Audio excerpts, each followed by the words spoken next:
Alright guys, we got a 2008 Mitsubishi Lancer here. This thing was brought in from my buddy's shop.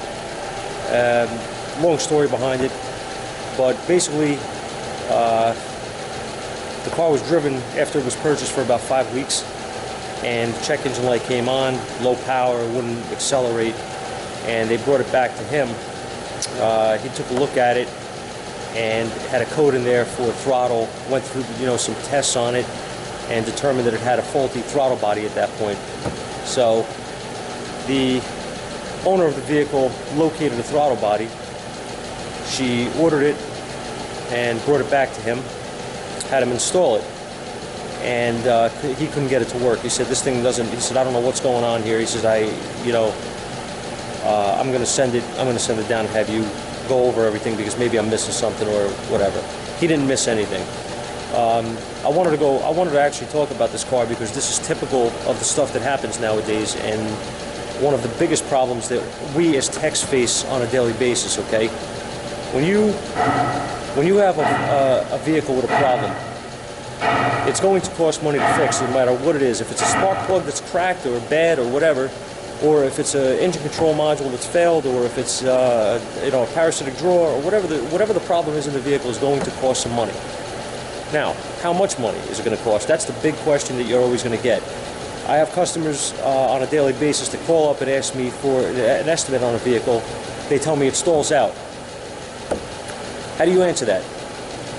For you guys that are in the field, you know exactly what I'm talking about, right? Or the guy that'll call you and tell you that, yeah, my car cranks, but it doesn't start. How much is it to fix it? They don't even tell you what kind of car they have, let alone how are you going to diagnose a problem over the phone? It's impossible.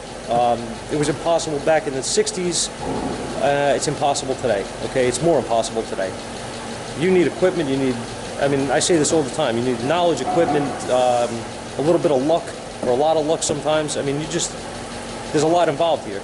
So by going on that theory, right, of price, the customer nowadays is always looking for the cheapest way out.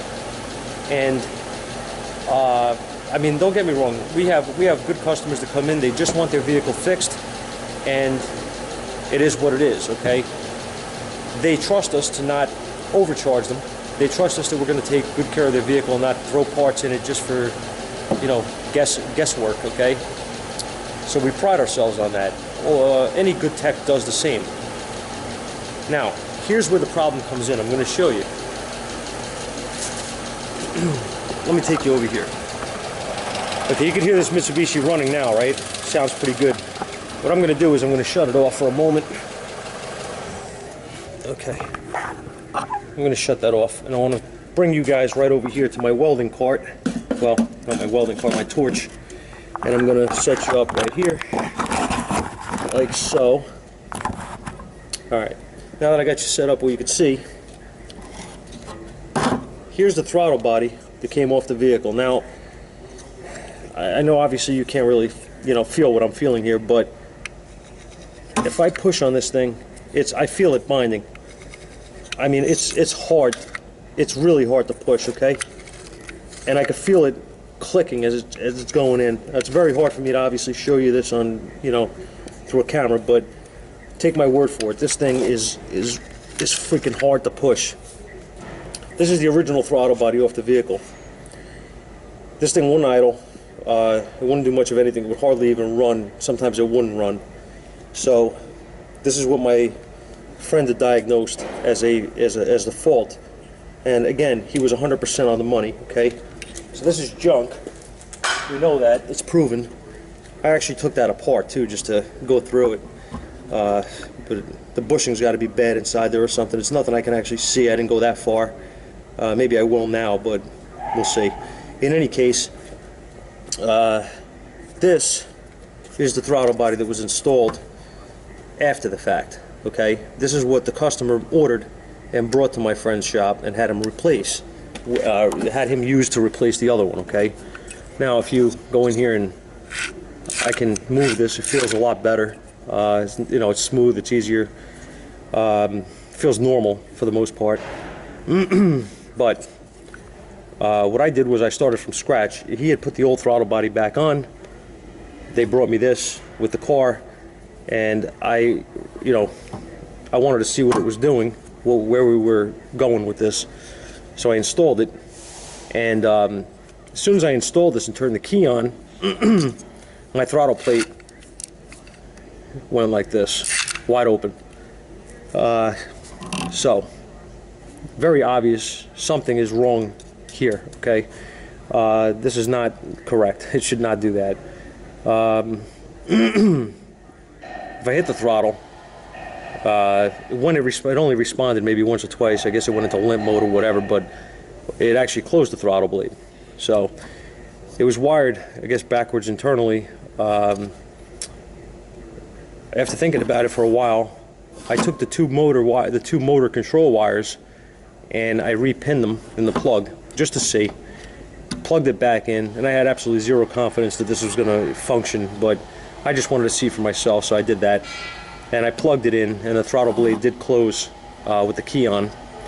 And the car would try to attempt to start, but would start surging and hunting for idle, setting codes. I think I had a 638 in there, and I forget what the other one was, but regardless, it was setting throttle body, throttle control, or throttle position codes, all right, range, performance, all that stuff. So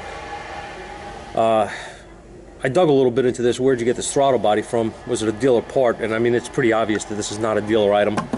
The part was purchased on eBay for like under $100, okay? Now, for any of you guys that are working on these cars, you know that these throttle bodies are not that cheap, all right? I called the dealer, ran the VIN, and I think this thing listed out somewhere around $1,200 or something like that. It was a ridiculous amount of money. The parts guy even was like double checking to make sure that he was even double checking to make sure that he looked up the right item. So absolutely absurd amount of money for a throttle body, all right? But these are what parts cost today when you get OE stuff. They're not cheap. There's no easy, let's put it this way, there's no cheap way out anymore. You know, going to eBay and going to Amazon or wherever the sources are that they're looking for these parts. These are Chinese. This throttle body is absolutely made in China. It came in a box with, like bubble wrap.